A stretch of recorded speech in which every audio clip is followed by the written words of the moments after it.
यहाँ जीवन का पनपना असंभव है। हो सकता है ऊपरी बादलों की सतह पर जीवन हो।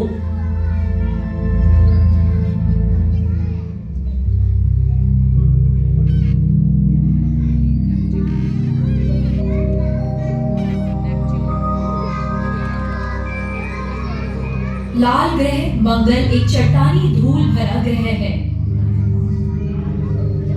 यह सूखा और ठंडी जगह है।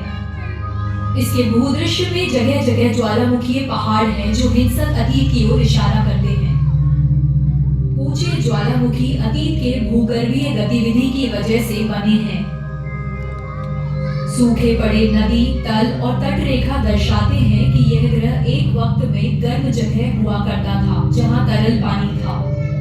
लेकिन आज मंगल ग्रह एक रेगिस्तानी संसार है। यहाँ कार्बन डाइऑक्साइड का एक पतला वातावरण है। अगर यहाँ जीवन का अस्तित्व है तो वो छिपा हुआ है।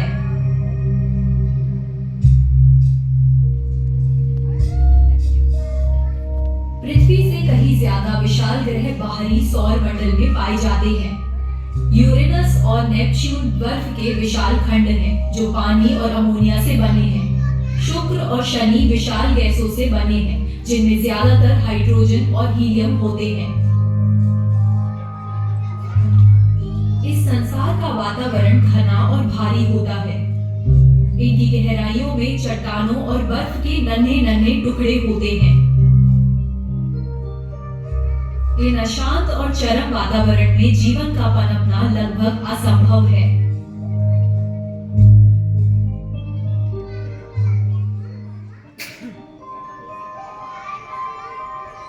इन विशाल ग्रहों के चारों ओर चंद्रमाओं के झुंड चक्कर लगाते हैं। इनमें से कुछ संसारों में शायद जीवन के अंश दिखाई दे सकते हैं।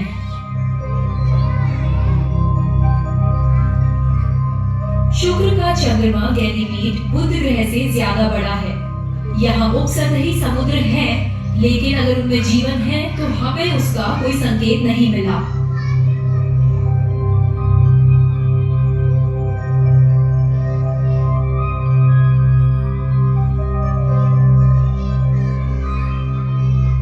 सौर मंडल में ज्वालामुखी रूप से सबसे ज्यादा क्रियाशील जगह आईओ है।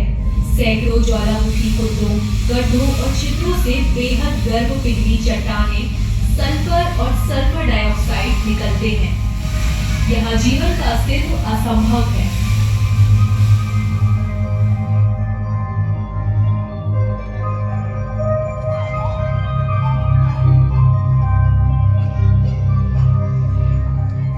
ओशन मून यूरोपा अपने रहस्यों को बर्फीली खोल के अंदर छिपाकर रखता है। इस नन्हे से संसार में पृथ्वी के कुल समुद्रों से भी दुगना पानी हो सकता है। जल्द ही एक दिन वैज्ञानिक इसकी सतह के नीचे जीवन की तलाश करने वाले हैं।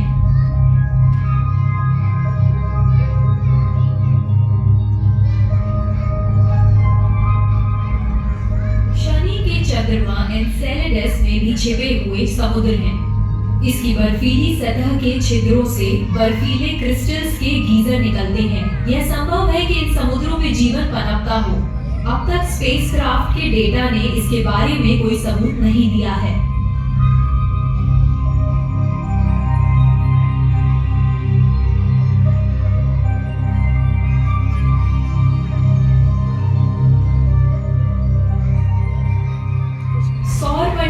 सभी चंद्रमाओं में टाइटन में पूरी तरह विकसित वातावरण है। इसके बादलों से तरल मीथेन की बारिश होती है जो बर्फीली सतह पर झील बनाते हैं। हो सकता है वहां पानी हो। जीवन के लिए हम जानते हैं वो कितना जरूरी है।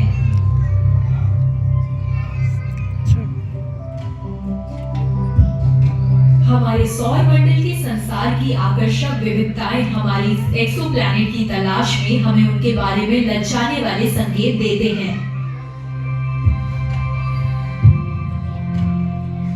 उन सुदूर संसार को ढूंढने के लिए खगोल शास्त्री दूसरे नक्षत्रों के चारों ओर ग्रहों की जटिल परिक्रमा और टिमटिमाते नक्षत्र प्रकाश पर नजर रखते हैं। ऐसा आभास हो सकता है कि सूर्य अंतरिक्ष में स्थिर है और उसके चारों ओर ग्रह परिक्रमा कर रहे हैं। नजदीकी संसार तेजी से चलते हैं। जबकि सुदूर ग्रहों के कक्ष लंबे होते हैं।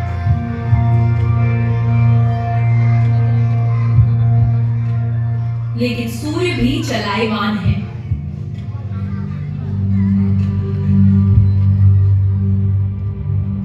हर ग्रह और सूर्य एक सामान्य बिंदु के चारों ओर घूमते हैं, जिसे बेरी सेंटर कहते हैं। यह दो ग्रहों के पिंडों के बीच रहता है।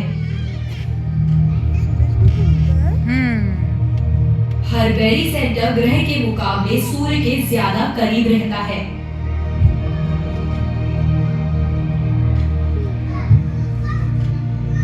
सूर्य बेरी सेंटर के चारों ओर छोटी परिक्रमा करता है।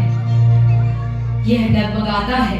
ग्रहों से आने वाले गुरुत्वाकर्षणीय खिंचाव से इसकी तेज गति पर असर पड़ता है।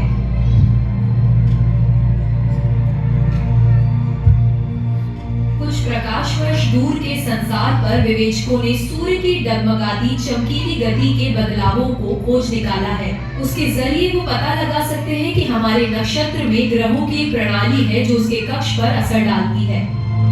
खगोल शास्त्री इस चमकीली गति की खोज के तरीके को जमीनी वेधशालाओं में इस्तेमाल करते हैं। वो नक्षत्रों की गति पर नजर रख सकते हैं और उनके चारों ओर परिक्रमा करने वाले ग्रहों का पता लगा सकते हैं। 20वीं सदी के खत्म होने से अब तक इस तरीके से कई नए संसारों को खोजा जा चुका है।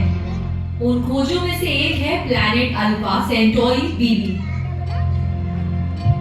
यह सूर्य के सबसे करीबी नक्षत्रीय पड़ोसी से सिर्फ 4.3 प्रकाश वर्ष दूर है। कुछ एक्सोप्लैनेट्स अपने नक्षत्रों के बेहद करीब हैं, जैसे कि यह पल्सर के पास परिक्रमा करता है, तेजी से घूमने वाला बेहद मैग्नेटिक कॉम्पैक्ट नक्षत्र। यह संसार इतना करीब है कि एक परिक्रमा करने में सिर्फ 2 घंटे लगते हैं। हो सकता है वो एक मरुभूमि हो। सूखे भूदृश्य लगातार गहन रेडिएशन की वजह से कीटाणु रहित बने रहते हैं।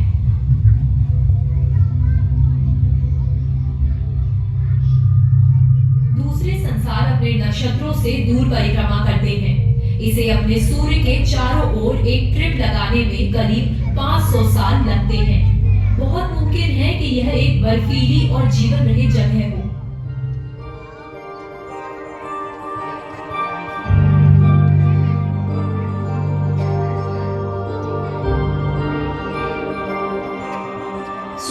नक्षत्रों की परिक्रमा करने वाले एक्सोप्लैनेट्स को ढूंढ निकालने का एक और तरीका है। उसे ट्रांजिट मेथड कहते हैं और वो इस तरह काम करता है।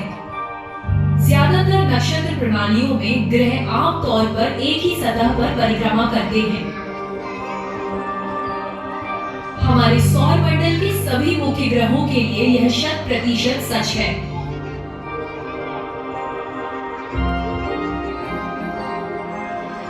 पृथ्वी से हम आसानी से शुक्र और बुध की अंदरूनी कक्षाओं को देख सकते हैं।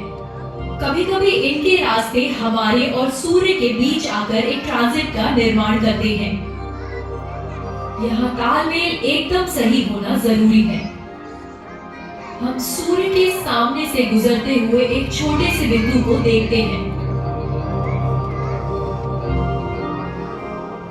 हालांकि सूर्य की तुलना में ग्रह का चक्र बहुत छोटा है। यह सूरज की रोशनी की एक छोटी मात्रा को रोकता है। रोशनी की कमी को संवेदनशील यंत्रों की मदद से खोजा जा सकता है, जमीनी और अंतरिक्ष आधारित टेलीस्कोप की मदद से।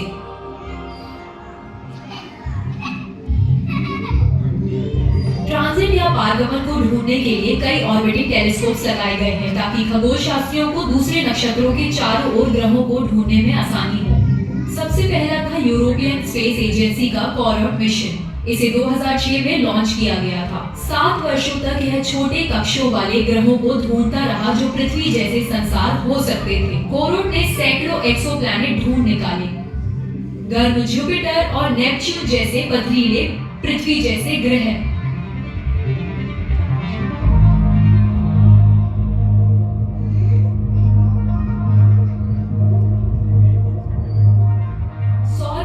बाहर ग्रहों के खोज का महायुग 2009 में नासा द्वारा केपलर स्पेस टेलीस्कोप लॉन्च किए जाने के साथ लगातार जारी रहा। कैमरा और एक फोटोमीटर से लैस केपलर पृथ्वी के 3000 प्रकाश वर्ष के अंदर 1.5 लाख नक्षत्रों से ज्यादा बदलते प्रकाश पर नजर रखता रहा। इसके कई अहम वैज्ञानिक लक्ष्यों में से एक था पृथ्वी के आकार के एक्सोप्लैनेट्स की पहचान करना। ऐसे संसार जिनमें पृथ्वी जैसे गुण हो और जिनमें जीवन का पनपना संभव हो।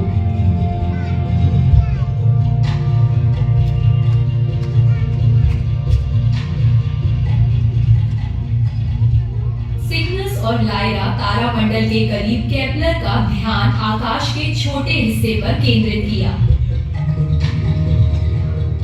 उसने टिमटिमाते नक्षत्रों को कैमरे में कैद किया और खगोल शास्त्रियों के अध्ययन के लिए उन्हें पृथ्वी पर डेटा भेजा। उन्होंने केपलर के हजारों प्रेषण को एक्सोप्लैनेट्स के रूप में पुष्टि की।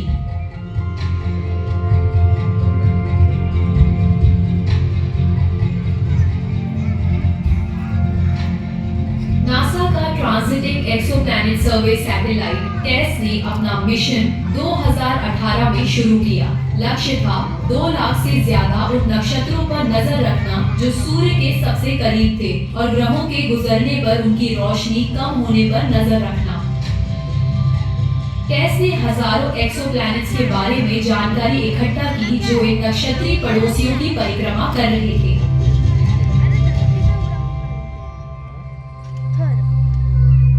ग्रहों को ढूंढना जीवन ढूंढने जैसा नहीं है, लेकिन वो एक अहम कदम है। वैज्ञानिकों को उम्मीद है एक दिन वो पृथ्वी से आगे जीवन ढूंढ निकालेंगे, चाहे वो सूक्ष्म जीवियों के रूप में ही क्यों ना हो। वो एक महान खोज होगी। अगर ऐसा हुआ, जीवन के एक ऐसे ग्रह पर होगा जहां मानव का जीना संभव होगा। अंतरिक्ष में नक्षत्र के चारों ओर एक ऐसा क्षेत्र है जहां तरल पानी ग्रह की सतह पर पाया जा सकता है। इस क्षेत्र की परिक्रमा करने पर बहुत संभव है एक ऐसा संसार हो जहां जीवन पनपने की परिस्थितियां मौजूद हों। अपने ग्रह के करीब परिक्रमा करता हुआ नक्षत्र एक जलते नरक समान होगा। उसमें ना तो पानी होगा, ना ही वातावरण। हो सकता है वहां अनगिनत सक्रिय ज्वालामुखी हो जिनमें से पूरे भूदृश्य पर लावा उगल कर बहता हो। वहां जीवन की संभावनाएं बहुत कम होंगी।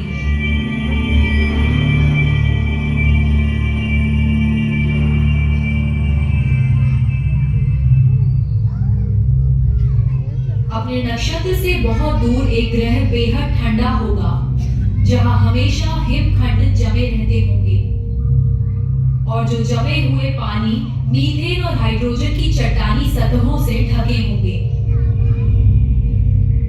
ऐसा नहीं है कि बर्फ के नीचे जीवन का पनपना मुमकिन ना हो, लेकिन संभावनाएं बहुत ही कम हैं। जीवन पनपने के किसी भी संसार में वातावरण के लिए पर्याप्त पिंड का होना जरूरी है। अगर एक्सोप्लैनेट बहुत छोटा है, जैसे कि हमारा चंद्रमा, या जिसमें तुलनात्मक रूप से घनत्व कम हो, उसमें इतना गुरुत्वाकर्षण नहीं होगा जो उसके वातावरण को अंतरिक्ष में जाने से रोक सके।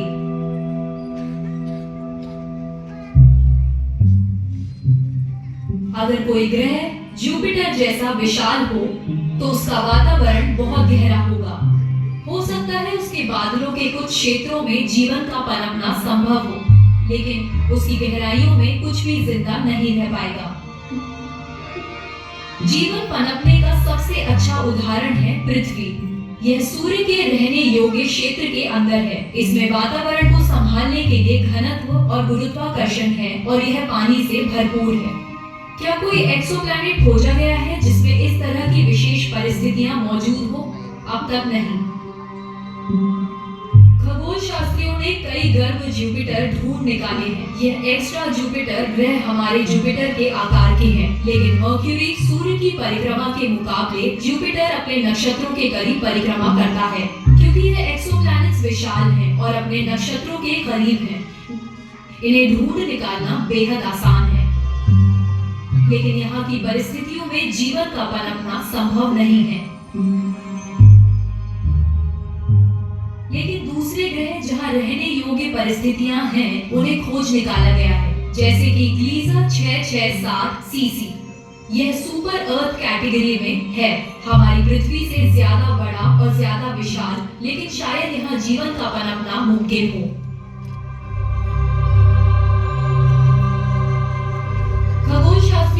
भरोसा है कि आकाशगंगा के हर नक्षत्र में ग्रहों की प्रणाली हो सकती है। इसका मतलब है हमारी आकाशगंगा में अरबों खरबों संसार हो सकते हैं, उन्हें बस खोज निकालना बाकी है। हो सकता है लाखों ग्रह रहने योग्य हों, और हो सकता है कुछ में जीवन की संभावनाएं मौजूद हो। शायद वो जीवन बुद्धिजीवी हो सकता है कहीं ना कहीं एक तकनीकी सभ्यता विकसित हुई हो। यह संभावनाएं बेहद आकर्षक हैं। अगर वहां जीवन का अस्तित्व है, ठीक इस वक्त वो क्या रास्ता है जिसके माध्यम से हम उन पड़ोसियों तक पहुंच सकेंगे? एक्स्ट्रा सोलर ग्रहों की तलाश हमारी आकाशगंगा के नजदीकी नक्षत्रों पर केंद्रित है, लेकिन नजदीकी का मतलब यह नहीं कि वो हमारे बहुत नजदीक है। नक्षत्रों के बीच की दूरी प्रकाश वर्षों में गिनी जाती है। यहाँ तक नजदीकी नक्षत्र भी इतनी दूर हैं कि अगर हम उनके ग्रहों तक पहुंचना चाहें तो हमें प्रकाश गति से सफर करना होगा, और इंसान अब तक उसकी खोज नहीं कर पाया है। इसके बावजूद इंसानों के बने स्पेसक्राफ्ट नक्षत्रों की ओर जा रहे हैं। ये दो द वॉयेजर प्रोब्स बाहरी ग्रहों की तलाश में पृथ्वी से 1977 में छोड़े गए थे। उनका मुख्य मिशन खत्म होने पर भी वो लगातार सूर्य की प्रभावी सीमा यानी सोलर हीलियोस्फीयर से लगातार परिस्थितियों पर डेटा भेजते रहे। यह प्रोब्स सौर प्रणाली को पीछे छोड़ आए हैं। इस वक्त वॉयेजर 1 स्पेसक्राफ्ट पृथ्वी से बहुत आगे है। वो करीब 60,000 किलोमीटर प्रति घंटे की रफ्तार पर